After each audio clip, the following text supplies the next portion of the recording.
Clap. You have to do it on cue, so it seems. Man, And- that slow clap is like cool runnings.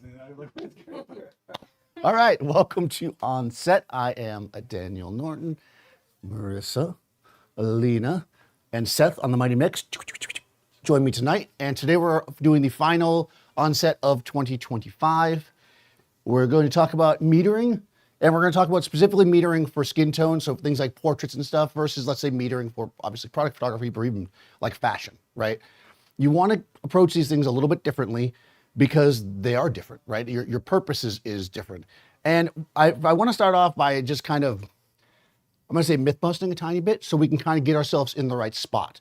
So there's lots of things that people will talk about, or they'll propagate, or they'll say maybe they're old and they made sense before.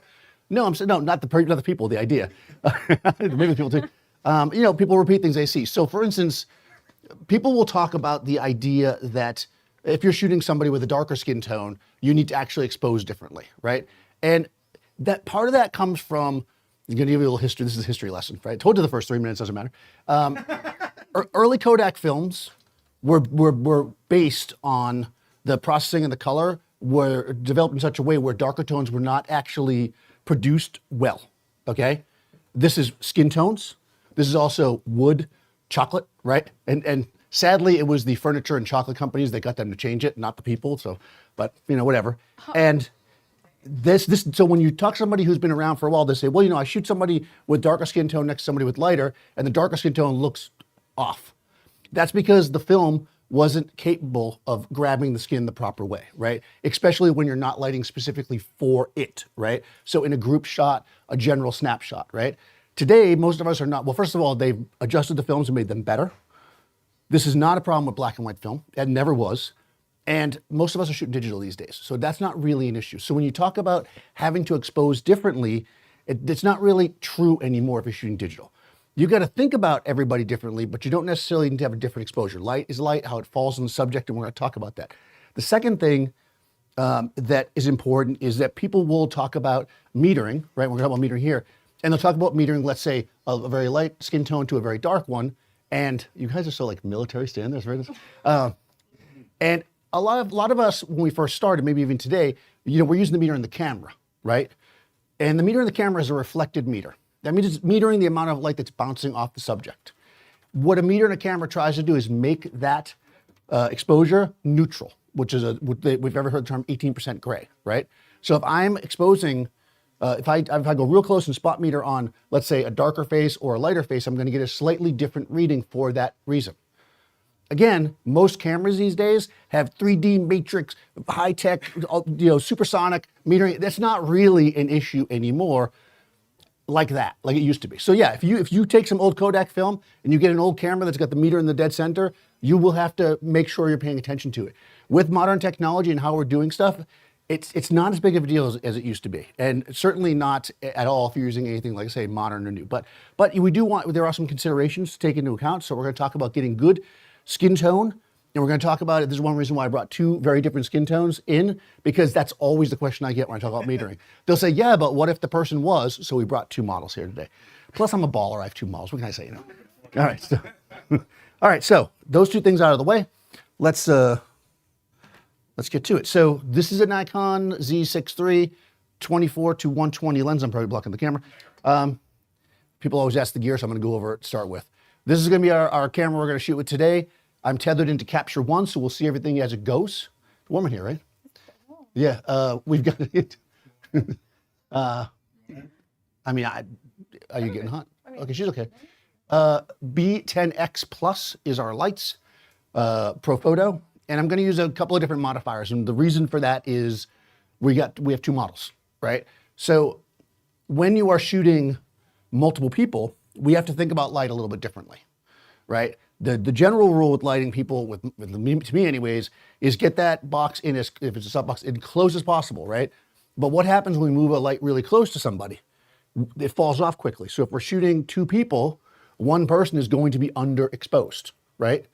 So, or we could back the box up, make it more even, but now we get a harder light. So we'll switch to a bigger source once we get going. But let's just start and we'll see where it goes. Questions, thoughts, concerns?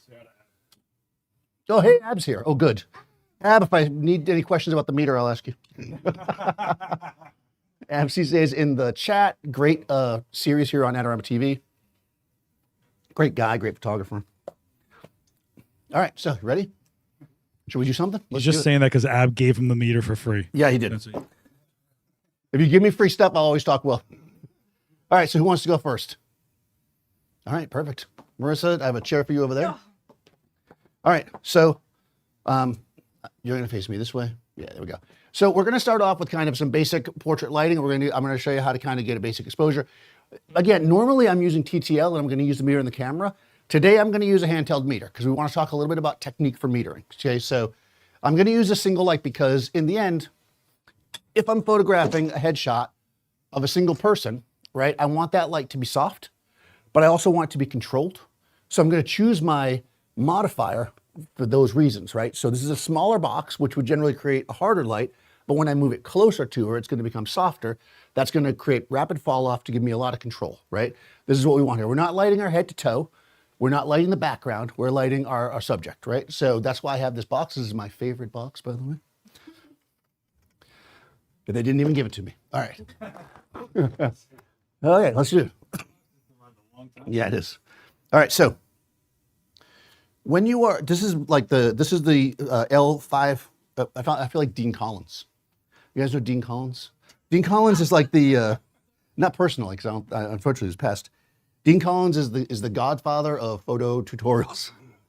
When I was in, junior high, I ordered from the back of a photo magazine a VHS tape of Dean Collins telling you how to take pictures. But he was clearly sponsored because everything was like, this is part number 4326 of the, so it's very funny. He was the original influencer. Yeah, he was the original influencer. Great mustache. All right. I got this thing on ISO 3 because we were doing something else before. Oh, yeah. Okay, so when we're doing a light meter, there's lots of different ways to do it. These meters give you a lot of options now. The way that I prefer to do it is I'm going to set my ISO and my shutter speed, and then I'm going to let it tell me the aperture at which it thinks I should set the camera. Now, the reason why I'm doing that is because there's a step we have to do before we do any of this, which I almost forgot. Someone's going to call me out on it. If you ever see a demo and somebody doesn't do this, just leave. No, I'm kidding. So we're in this space, and I know that you guys probably hang out here shooting at Adorama, but not everybody does online. So the thing is, we don't want to use any of this light, right? This light is light that's in the space. It is beautiful light because it's professional video lighting. But if you were in a reception hall or you're at some office or anywhere, right, and you don't want that light to affect your shot, you've got to set your camera to get rid of it. So that's the first thing we're going to do. So I was wondering what that knob did. All right. The whole tripod falls apart. This is a 3-pod tripod. 3-pod is Adorama's brand. So there you go. A little shout out to the old A. We're going to try to make that a thing, the old A. Yeah, that could be a lot of things. That's all right. We won't use that. Let's workshop the name. All right. And so cue the trolls now. Enjoy those comments, Daniel. All right. So when you're trying to get rid of the light in the space, we're going to set our shutter speed at the maximum shutter speed that synchronizes with flash. Okay. This is a Profoto flash. With this Nikon camera, 200th of a second is that speed. It depends on your camera, right? The camera model, the camera brand. Next thing we want to do is we want to set our ISO at the lowest within the normal range. This is going to give us the least amount of noise, the most dynamic range, which is going to come up later, right? And I'm going to bring up dynamic range. And then the last thing we have to think about is what? We have one more thing in the exposure triangle, right? Oh, you were about to say it. It begins with an A. So I even hinted at it earlier, aperture, right? We got to think about our aperture. I was going to say F-stop. That doesn't begin with an A. All right, so you're killing my rhythm here, sir. One demo left. Let's go. I just got to make it to the end of the year. Okay, so we're going to set our f-stop basically at a setting that will get rid of the light in the space. Now, because I'm using a mirrorless camera and I can just see through the back of it, I'm just looking and it looks black. I'm at f8, so that's pretty good, right?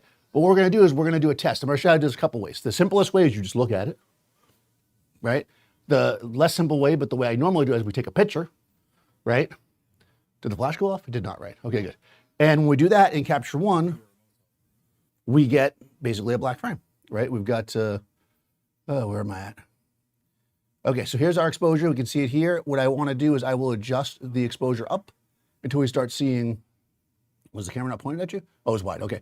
So we start seeing her skin tone here, right? You can actually see some of this blue light coming in.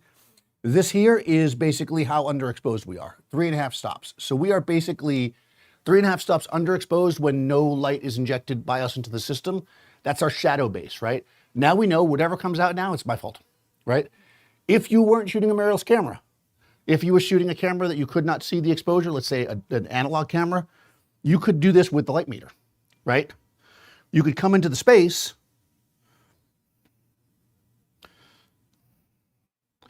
and set your light meter on ambient, right?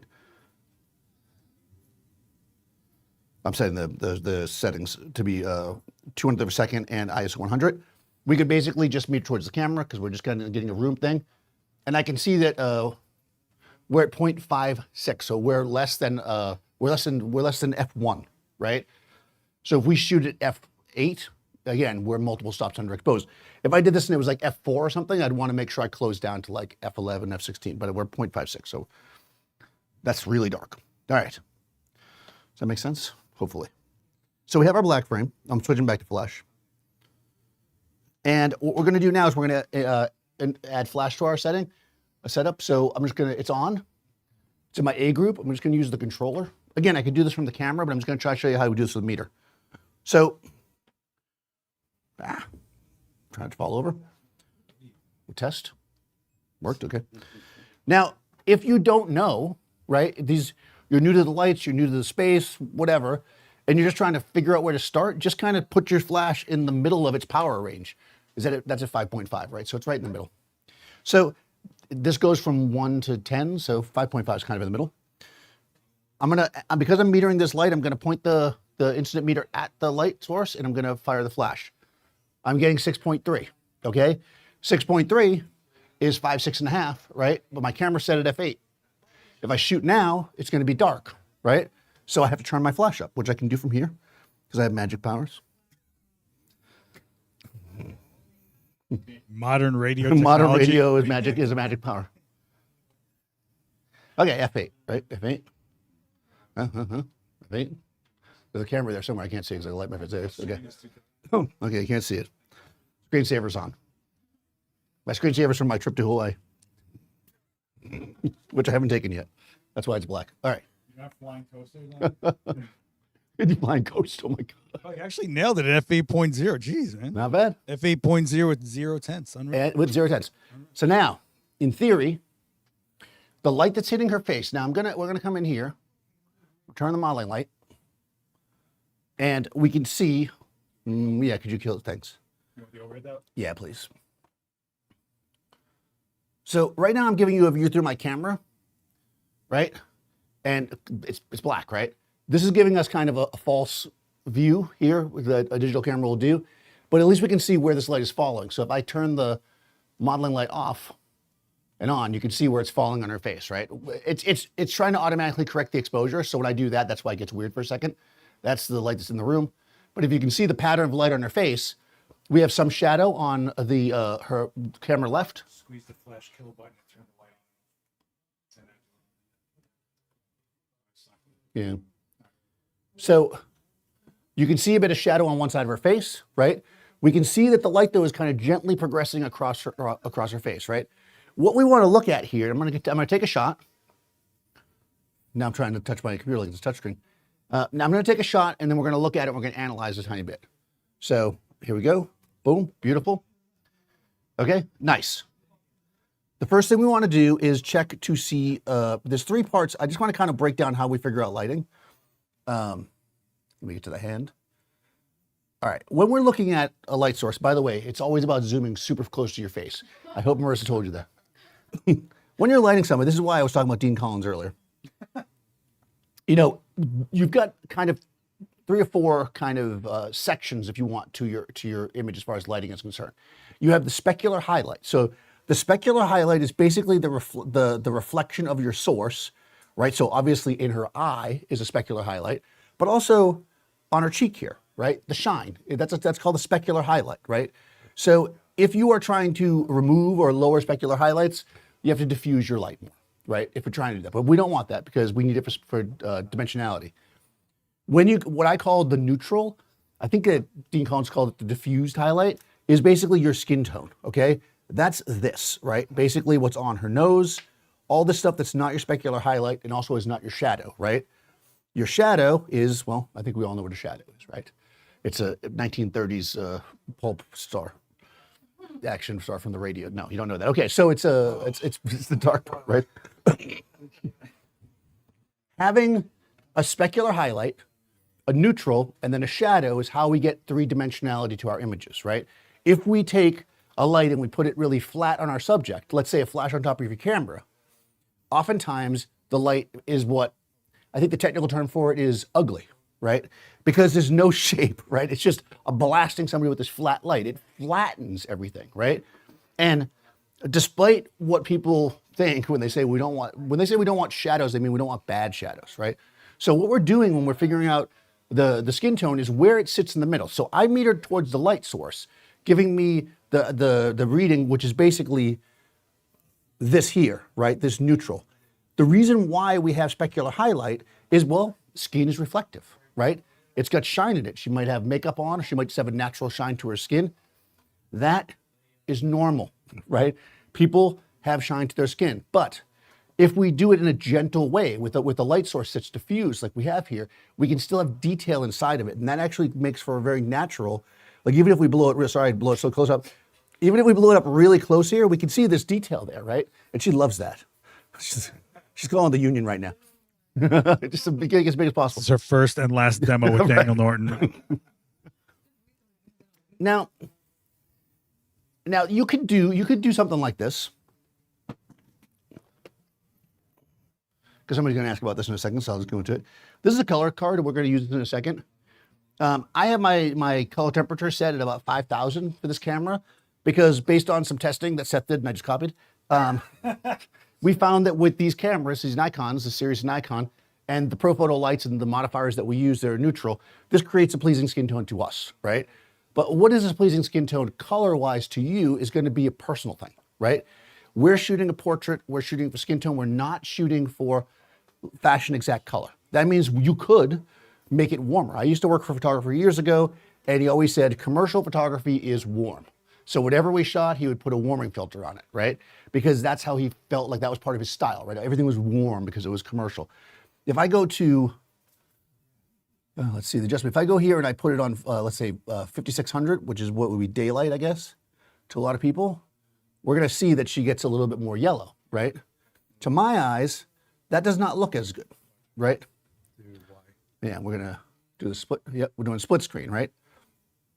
So this you get, how you decide, right, which one is better.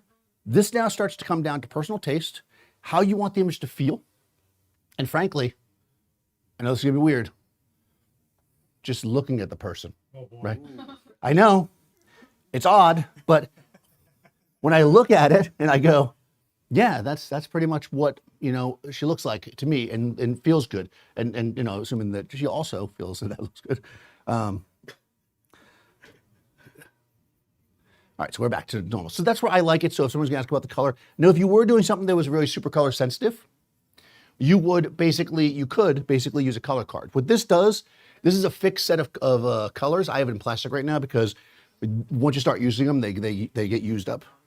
It's like cookies. Like once you open the box, you have to use the whole thing. They degrade. So, oh, look at that. Oh, so perfect. So if we were doing something that was super color sensitive, you would photograph this in your shot. Now, obviously, if you're doing an event or something, this is not something you're going to use. We're talking about fashion, that kind of thing. This is just a question we get a lot. So, oh, there's also just a gray one in the back. I think this is actually supposed to be 18% gray. Okay, so we'll talk about that as well. So here we are. Color card, right? We could photograph this. I'm gonna have you hold it like this. Oh yeah, I like how you held it like a, she was like, I've been on QB TV, QC. Yeah. I don't watch TV. I don't know what they call it. Okay, there we go. So now a lot of times people will take this and go, oh, all right, I'm going to adjust my color from it. You could do that. But generally we're shooting raw. Just have it in your file. You can go back and mess with it later because ultimately you're going to want to sit at your color correct monitor in a space where you don't have a bunch of light shining on you, while you're doing a demo in front of a bunch of people, and you're going to want to hold it next to your monitor and look at it and compare it, and that's how you're going to do your fine adjustment, right? And these all have color codes and stuff. So this is something that's super useful, but let's say, for instance, if we just go in the middle and grab a gray, just to give you an idea how it's used, you go like that, right? And see how it warmed it up a little bit? Again, it's not really the way that I like my skin tones to be. You can click on any of these neutrals. You could click on even the black, right? And see where it feels good for you. But again, I'm much more... That's a good card. Yeah, this is a pretty nice card, right? So on the back, we were talking about earlier, is 18% gray. So let's say you didn't have a handheld light meter, right? And you wanted to use the meter in your camera. Well, this is a gray card, right? So you can get them like this that are color correct, or you can get ones that are just for exposure. And the way you do this is you have them hold it in the light, right? And then basically you would zoom in, or you could walk closer, I suppose. If you didn't, not you. And let's see, we'll take a picture of it. And basically with this, we could set our exposure, right? We could look at this and go, oh, not really very squared on, but we could grab this and crop it. Where's my crop tool? Just so we've only got this in the shot.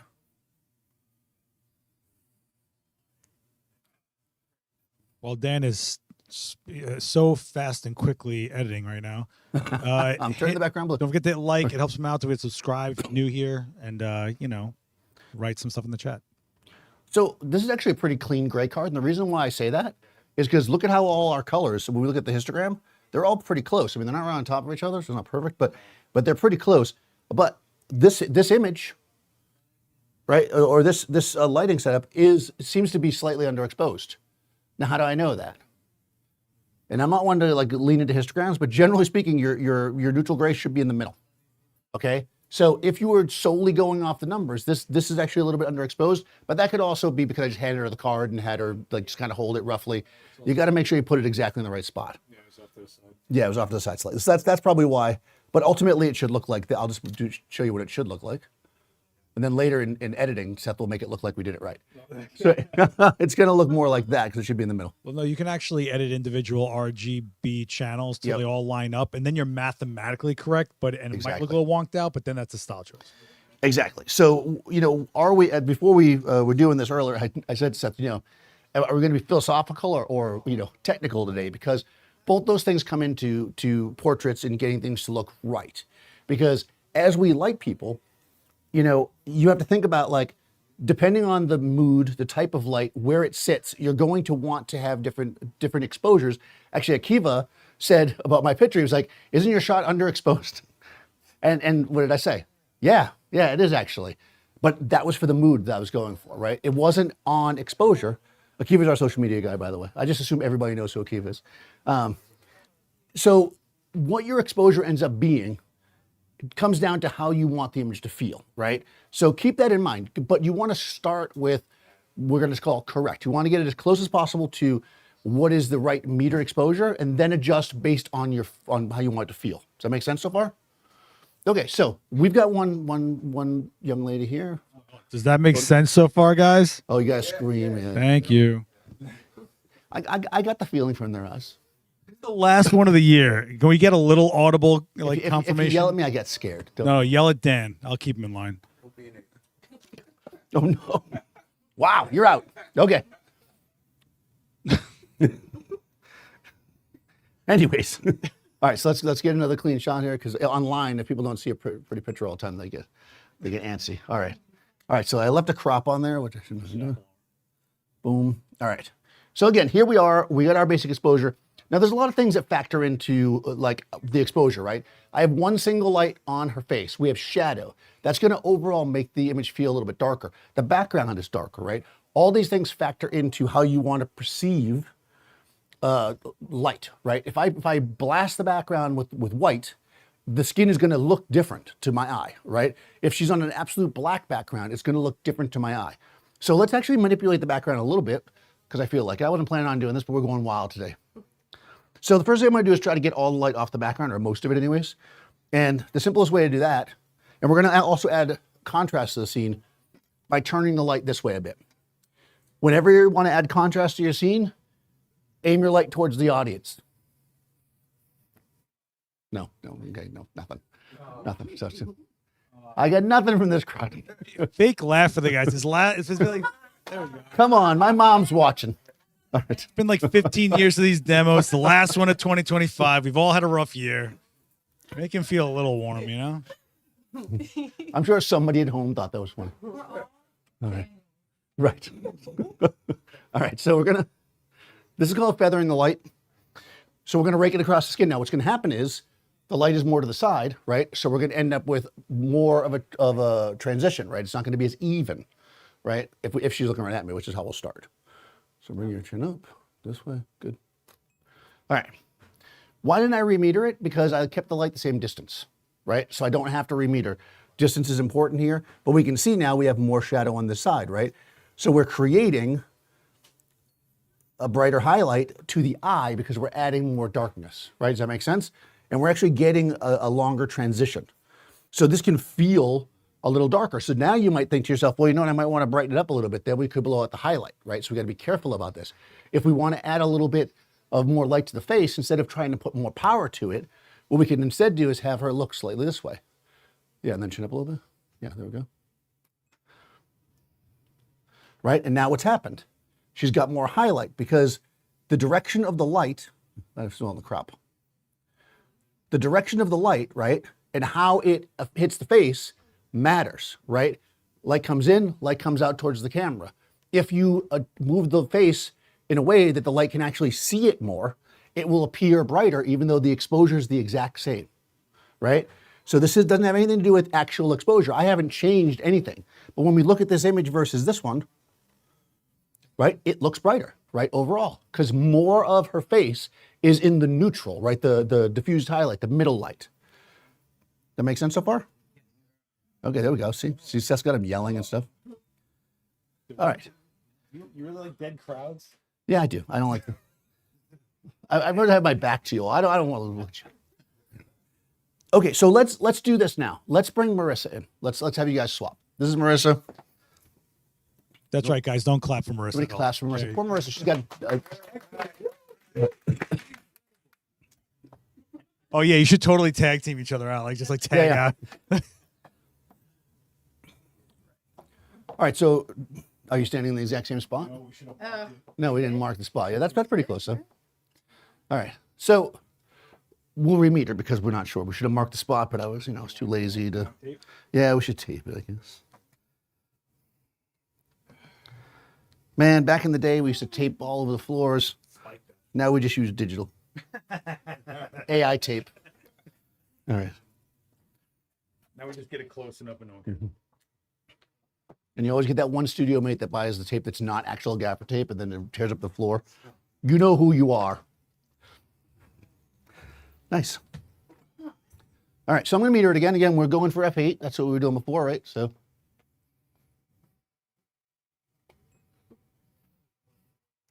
8.2, right? A little hot.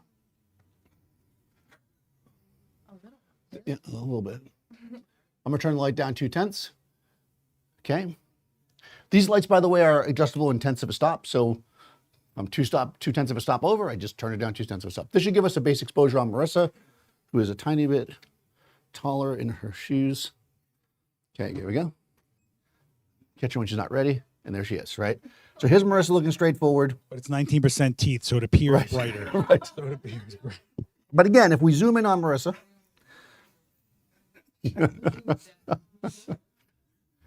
Marissa's got a little bit more of a matte makeup on, right? She has less of a specular highlight and more of a neutral. She still has this shadow, a lot of teeth going on there. Jeez. Right. But again, we have that bit of a change. Now, both of these are correct, right? Because if we look at our two subjects next to each other, well, yeah, one looks darker than the other, but I hate to tell you guys, when they are, right? I mean, people look different. Make sure you're capturing the person in front of you the way they look. Years ago, I used to shoot for modeling agencies in Miami, and one of the weirdest but best compliments I ever got was, we like using you because when a model shoots with you, they look the way they look in the pictures in life. And that was before a lot of digital. So people were manipulating stuff even before then. So believe me, it's not AI. All right, boom, Marissa's looking that way. So we have a similar shot. And again, same deal, even, shadow, simple. But the real question comes down to, what if we want them both in the shot at the same time? Because that's what people really like ask, like, what if? So, you know, here for the first time ever tonight, two models. Well, we're just blowing the rest of the budget that we had left for the year. That's the whole budget for the year. I am flying. We're gonna have puppies, but that was all right. So all right. So first of all, we're gonna do bad stuff, right? Right. Well, we're gonna, you know. Okay. So if we keep this light, right, which is relatively small, what's gonna end up happening is we have two things, right? If we move it the way I normally would put it, right, one of them is gonna be darker than the other exposure-wise, right? They're not gonna be properly exposed, because the light is going to fall off, right? So if I were to meter this,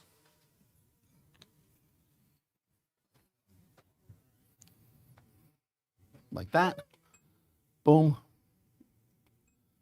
boom. 5.6 on Alina, 5 on Marissa, right? That's like half a stop, okay? So sure, she'll be there, right? But she won't be properly exposed. She won't be the right exposure. Or I could split the difference, which is what you might have to do if you were using this light, go somewhere in the middle, and then she'll be a little bit dark and she'll be a little bit bright. And then we start talking about dynamic range, right? The camera can probably handle it. So you might be able to get away with that, right? So in a pinch, if I'm gonna do this, I would come here and I'd put it in the middle, right? Now I'm getting just a little bit over 5.6, under 5.6. So that's about a stop under where I want it to be. Like I said, I'm gonna do it bad first. In the business, this is called something. What's it called, Marissa? we're building up expectation. This is Act 2. Right, so there we go. We got two models, both acting silly. Okay, and we can see that they are, she's a little bit brighter than she should be, and Marissa is also bright because she stood back into the light. So now, because I adjusted the exposure, neither one's exposed properly, right? So the solution is not to like change your exposure. The solution is to light it properly. This isn't the right light for this, right? That's why we have different modifiers. That's why we do things differently, right? What do we want to make the light even on these two? What do we need? Yell a bigger light source. Seth wants you to yell it. Please yell. There we go. All right. We're literally in New York. Like, what are we doing? We're mellow. They just opened that cannabis shop down the street. Right next to the cookie place. There's also like 5 coffee places. I don't even know. For some reason, this block has become, a couple of gyms. There's like multiple gyms, a cookie place, and now, yes. All right. All right. I'm going to give this to you so I don't smash it. Thank you. Are you doing this? Yeah. All right. So we're going to use a larger light source. I'm going to use, let's face it, they're all my favorite. This is a silk. It's not made out of silk, but this is a 4 foot by 4 foot diffuser from Chimera. Basically, yes, it's pronounced Chimera, person in the chat. Spelled like chimera, but pronounced Chimera. All right, so we're going to attach this to the stand. By the way, this is a small space. You know what? You don't have that many spaces. It's actually bigger than it used to be. Seth increased the size of the space. You told me that. Yeah. We got mathematically bigger, but exceptionally. Yes. Because now we have more gear. All right, so we're going to increase the size of our light source. This is going to allow us to back it up, still achieve soft light, and then get an even light across our subjects, right?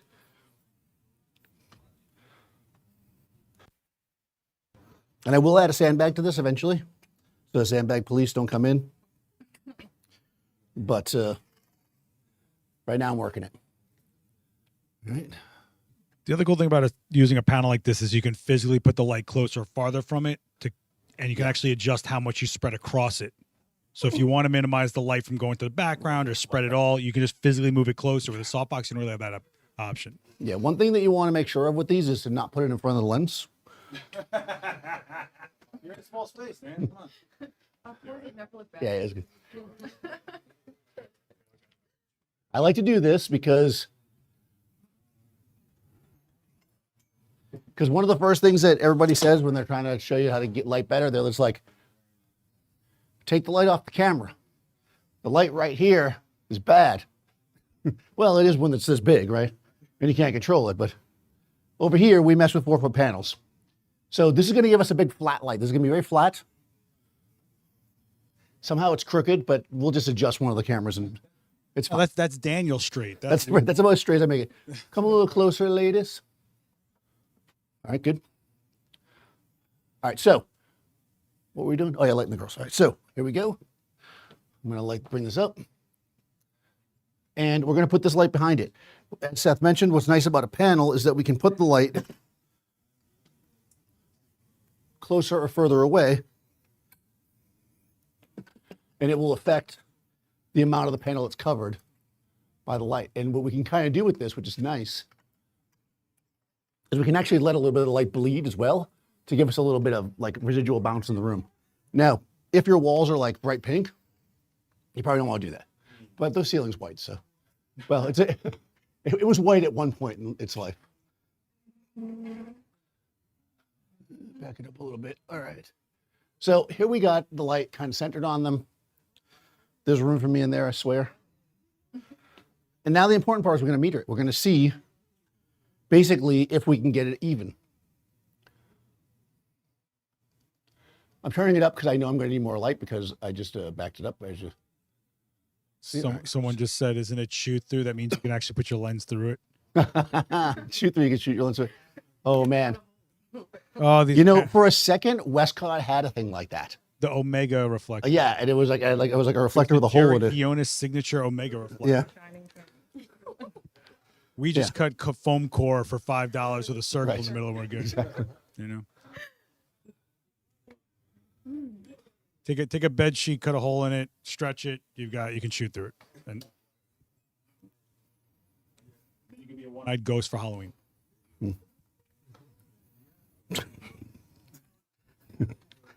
I don't get this one, man.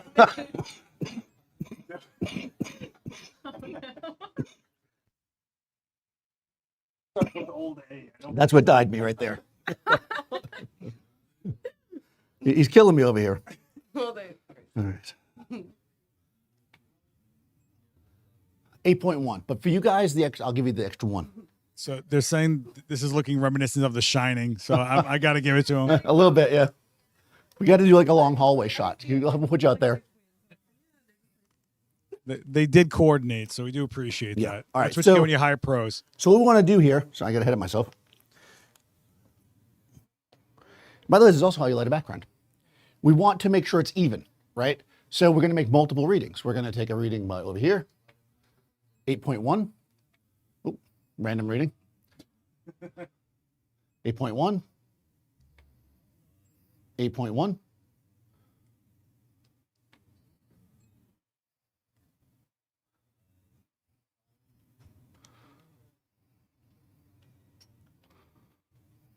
Okay. 7.2. 8.2. All right. Okay, so we're within 1/10 of a stop all the ways from here to here, just over slightly here because Alina, almost called you Alana, is stepping. Alana's something different. Is a tiny bit forward. That's fine. She's 1/10 of a stop hot. We'll give it to her. You're 1/10 of a stop hotter than Marissa. Yeah, there we go. Sounds like a photo nerd dating app. Right.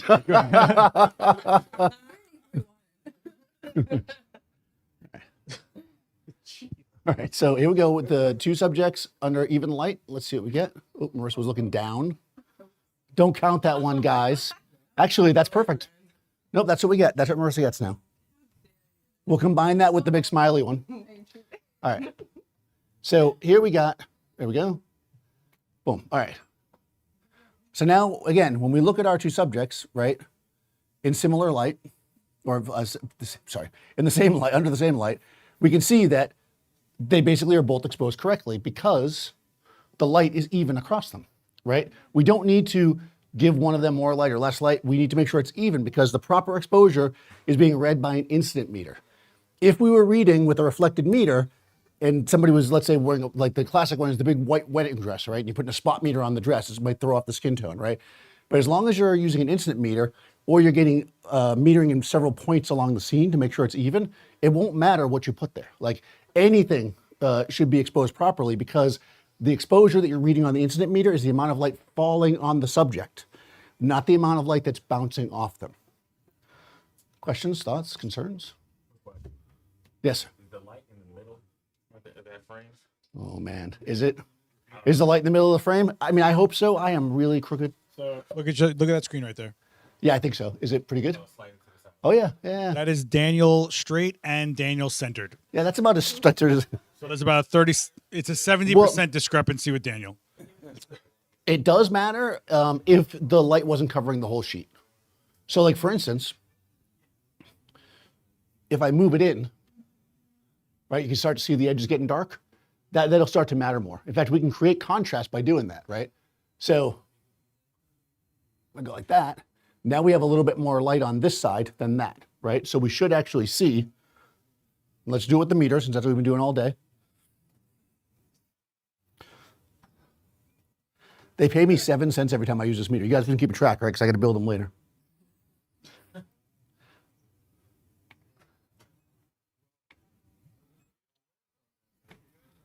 Huh. Okay, it's still pretty darn even, but we increased it by a stop. So this is a half stop, it's an F9. This is a full diffuser, one stop. If it was a thinner one, you might see more of a difference. But I think visually we will see a little bit. So even though the meter tells us no, I'm gonna take a picture because I feel like it's gonna look a little different. Yeah. All right, so it was 9. So I gotta turn it down. Boop, boop, boop. All right, here we go. Oh, yeah, oh. Only the coolest of all, hey, there we go. Yeah, so there we go. I turned the power down a little bit to match the proper exposure. And again, it's still pretty darn even, right? Because of this. This is the secret. This is all you need. Forget about everything else they sell here. No. It still gets just very even. And that's kind of the point here. The point of using this for this demo was to show that like, we can create really even light. And once we do that, it doesn't matter what we put in front of it, right? And if you're seeing discrepancies in your image, it's probably because your light's not even, not because your exposure is different. Yeah, I mean, if you notice, there's detail in her white shirt. There's detail in the black fabric. Like that, that's it. Yeah. That's dead on exposure. Mm-hmm. Yeah, every once in a while I get, it's the end of the year, I figure I'd get a good exposure. Okay, anything? It only took you 43 minutes, but yeah. 43 minutes. They pay me by the minute. Yes, question. Based on what that gentleman said, Uh-oh. if you do have a person that has a darker skin tone, Mhm. you move the light more towards that side also to even it out, or it's no need to do that? Repeat it. Okay, so if somebody has a darker skin tone, would I need to move the light to even it out? Well, you'd want it to be even, no matter what. But I wouldn't favor one side over the other. And I think that's the mistake that a lot of people make, right? They think, well, they have a darker skin tone, so I'm going to put more light on them. But you don't need to as long as you have the right amount of light. Now, again, if you were in a pinch where you couldn't make it even, then it would make more sense to put the light towards the side with the darker skin tone because that would basically, hopefully, allow you to not blow out your specular highlights. But it also has to do with how shiny their skin is. Because specular highlight is the highlight, right? So, and we see that actually her specular highlight is relatively speaking, is much more specular than Marissa's, right? So in fact, on some level, Marissa's skin can actually take more of a punchy light because of the makeup or the reflectance of her skin, right? Some people are more reflectant than others, and a lot of times that's what we're seeing. Same thing with hair. Some things are just more reflective, right? And you'll get that. You'll get so if somebody's got really matte skin, they can take a punchier light because they won't have the highlights blow out. Or that's why we put powder on people, right? Powder is basically a diffusion. I think there's a big difference between like actual exposure and perception of the light. Right. Okay. Yes, that's exactly it. Perception of light, and I think sometimes what ends up happening is you'll see a situation and it will seem off because, exactly that, right? You've got like a large variance, whether it be in clothing or in skin tone, and you're like, well, is that right? But as long as you look at each individual person in there and their skin tone is correct, then it's fine. Like that's how it should be, right? That's how people look. So that's what we want to do. We don't want to like add a lot of extra light to somebody just because they have darker skin. We want to make the overall light the correct light for the exposure that you're making. Right. Does that make sense? Right. Yeah. Now, if you could light people independently as well, which did you say you have 2 magnums? One's gone. I have. All right. Well, I mean, I had to ship it out. I got one white Magnum, but it should cover both. Well, I was going to light each one separately. Oh, I'll get, no, those would be too hard. I'll do the Magnum and the softbox. oh, come on. No, I don't want to light with zoom reflectors. Is that what I gotta be? Huh? No zoom reflectors. Okay. You want the Magnum? Yeah, 1 Magnum, please. So Like how you just ordered.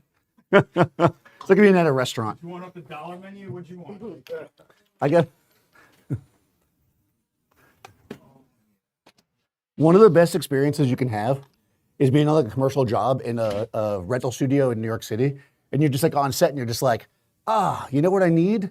A white Magnum, and they just bring it to you. Of course, you get billed for it, but it's so great because they have everything there. So that's what it's like when you shoot at Adorama. So, All right, so yeah, we're gonna use 2 lights. Why not? I could have called this 1 light demo or something. People like that kind of stuff, right? All right. We're gonna make Marissa light the next one. All right. Don't send me with a good time. You're pale. Yes. Yes, I am extra reflectant. Daniel Norton is clear. That is the I truth. can't talk. I'm a ginger. My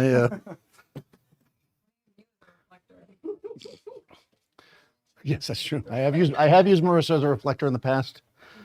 Yeah. Yeah. All right. So what we're going to do here, just to be a little different, is because I think this is something else you might run into. Instead of, so that's one solution, right? Just light them evenly, right? But what if you want dramatic light, right? So in order to make the light more dramatic, we're going to actually light each subject separately, but we're going to expose them the same, in theory. I'm like a magician telling what I'm going to do next.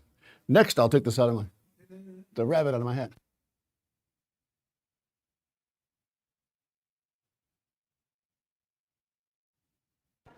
Okay. What was I doing? Lighting people independently. All right. Okay.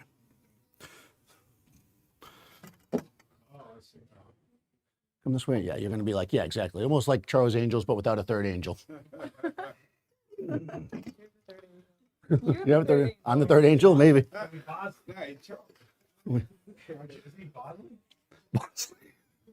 You ever seen Charlie? But Bosley's always in there. It might be Bosley. Yeah, that's Charlie. We need a blonde, brunette, redhead. Oh. Okay.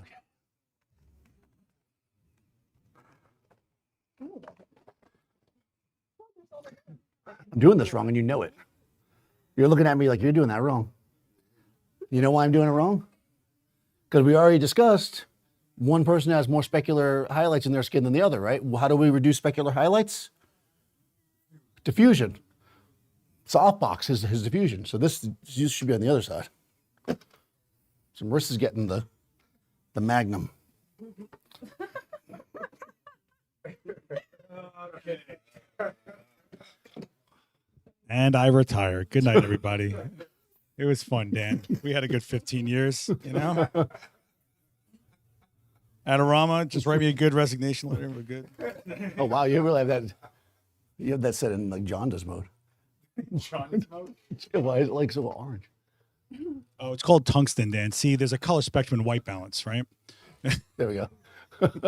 I just never set them that way. These lights have been sitting for a minute. All right. These are the older lights because the newer set was sent to imaging. Yeah. So Seth could. I love how these are good the lights. older lights. Like they're like state of the art They're Bluetooth. newer than the lights I have at my studio. Like oh. Thank you. Oh, these lights are 3 months old. They're so out of date. Okay. Yeah, this is a white Magnum, not a silver All right, so I'm Magnum. gonna So, have- there will be Yeah, less exactly. specularity about it. Yeah. Like, so come a little bit apart and then bring your shoulder. Yeah, exactly. Cheat towards the camera a little bit because we see your loveliness. Good. And then like that with your face. Just a little bit. Yeah. Yeah. All right. So I'm going to light each of my subjects separately. Obviously, some light's going to spill. I don't have grids or anything on here, so we can see that. I'm assuming that one's in the B group. Yeah. All right. So so we're just looking at the one light right now, as far as the modeling light's concerned, and we can see that it's hitting Marissa on the side of her face too, creating a highlight over here. Right. That's going to probably be okay. Our secondary light.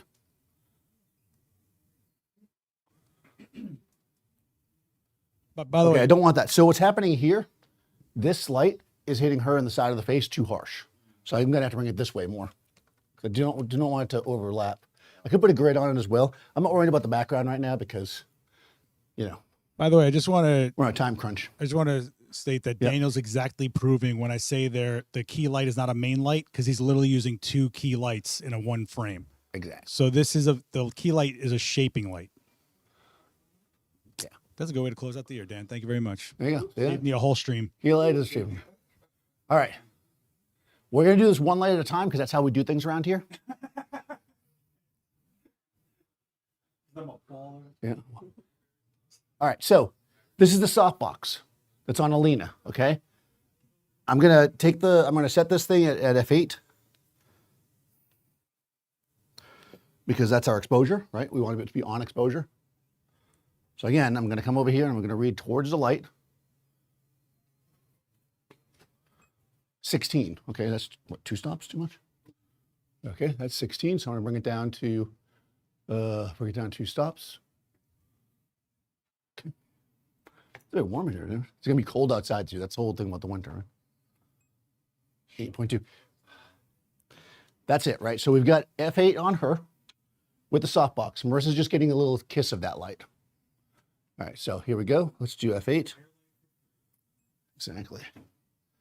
Boom, right? So when we're looking at this, she knows she's got the light. So she's lit great, right? This is nice. It's hitting the specular highlights on her face, giving her good shape. We'll have her project her chin and stuff when we go to actually pose, but the exposure is good on her. We're not blowing out any specular highlights. She's already over you, and this is her first demo. Yeah, she's like, whatever. Right. All right. Marissa's nose getting a touch of light on it from the softbox, but I don't think that's going to be a problem because this light's going to overpower it. So now we're going to switch out. And we're going to do the Magnum. Just to save time, I'm going to dial down the exposure a little bit because I know it's going to be pretty bright. Right. 7.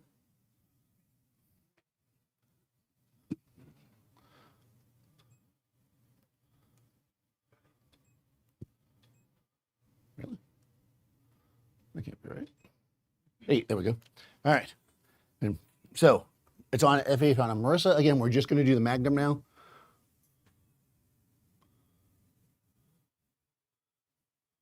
Oh, that's right. It takes a picture. All right. So now we're just lighting Marissa, and we've got a little bit of a touch of light. That's kind of hitting haunting. Alina. Yeah, exactly. It's got that Korean horror film vibe Yeah. going on. Right. So now we have light for both of them, right? We're both exposed to F8. Some of their light overlaps, but it should not make a difference. Again, this is not the most amazing lighting setup. I'm just kind of doing it for demonstration purposes. So you're both chins up slightly, looking powerful. Cheat your faces towards me a little bit. Boom, boom, boom, looking good. And boom, right? So now we've got, right, hard, punchy light on Marissa, right? Bit of a softer light on Alina because she's a little more specular highlight to kind of bring that down with the softer light. But we have good exposure on both of them, right? Each one lit independently, they're both at F8, right? Didn't have to do any kind of a more light on one person, less light on another. They're both exposed at the same exposure because F8 is the proper exposure to get the skin tone the way we want it, right? If anything, because of the specular highlight, I might add a little bit more diffusion here which would slightly bring down her exposure. So now you're talking about using less light on the person with darker skin, right? Because what we're talking about is shadow and highlight, not overall, tone of the skin. Make sense? Okay, there we go. Questions, thoughts, concerns? This is concerns, yeah. There's always a concern. Last questions of the year, guys. That's it. This is the last questions of the year. We made it. I just want you to know, by the way, Teresa asked me to do this demo like 4 months ago and then decided not to come. So Teresa, if you're watching, this one was for you. She's totally watching. She's texting me right now. Thanks, Teresa. Yes, please. In place of the 4x4, Mm-hmm. 4x4, yep. could you have had a 42-inch softbox and take out one of the Yes, so side in it too? could I have used like a 42-inch softbox, maybe removed a diffuser or something? Yes, 100%. You wouldn't have to even done that. I only use this because it's what I had that was big. A 4-foot octagon, a big umbrella, all of that would do the similar thing. What we're aiming for with the larger light source is to create an even spread so that both of our subjects, or 5 subjects or 10 subjects, how many you have in there, are evenly exposed, that we're always getting the proper tone. So yes, 100% you can do something different. Other questions? Yes, sir. If the exposure is incorrect, do I adjust the aperture, not the flash power? No, the opposite.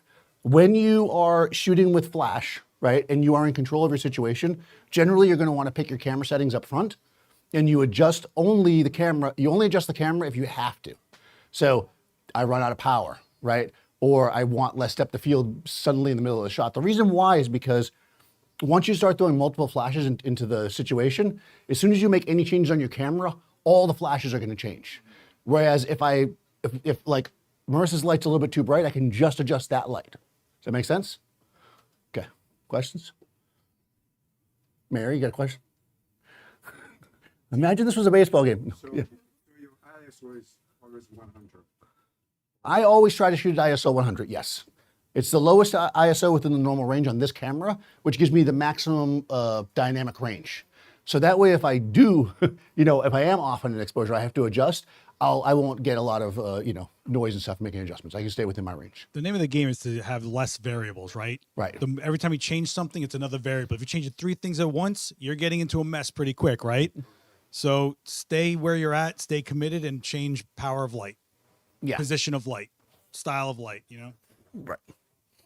Other questions? I'm taking it back to the beginning. Uh-oh. Yeah, You think I remember what I did an hour ago? not at all. But, No idea what it's like to share a studio with him, trust me. when you were first getting rid of the ambient light, you Uh-huh. said that when you took the first shot and you said, Getting rid of the ambient light, yeah. it was 3.5 stops underexposed. Uh-huh. How is that being applied to your shoot? Okay, so so how is it being applied, the black frame at the beginning? How is that applied? Well, what it basically means is that I know where everything falls in my shot, right? If I didn't do that, right, then if like there was some weird light under her chin, or the light wasn't exactly the exposure I wanted or something, I wouldn't know if it was me or if it was the room. So as soon as you do it, everything after that matters. Like everything I'm doing, every shot you saw, good and bad, was me, right? Because all this light that Seth spent years building, months, blood, sweat, and tears, painting the. I did paint it. I know you did. But when you said you were 3.5 stops underexposed. Oh, why? Because, that's a good question. So why 3.5 stops? I like to go at least 2 stops because I think about how dark I want my shadows to be. That's your shadow base, right? So if I only, let's say, went a stop, it would bleed in because, again, dynamic range, right? My camera can pick up 1 stop difference. So I want to be dark enough that I go outside the dynamic range of what normal picks up in the camera without recovery. Yeah, that's a good question. You're welcome. Good. Everybody's good? All right. Thank you so much for coming. This is the last one of the year. Thanks. All right. Follow our lovely models, Marissa Roper and Alina Carson. No dots. No dots. The dot, you don't follow the dots. On Instagram, follow them. They are lovely people and models. Seth's over here. Last X witness. The X is silent. I'm Daniel Norton. No, I did the thing at the beginning. I'm off. I'm Daniel Norton. Follow the channel. Do the QR code. Nope, other way. Hit all the buttons everywhere except unsubscribe. All right, guys? Yeah, don't hit that one. Thank you guys for a great 2025. I'll see you on the events channel still. I don't abandon you like Daniel Norton does. Goodbye, everybody. Thank you so much.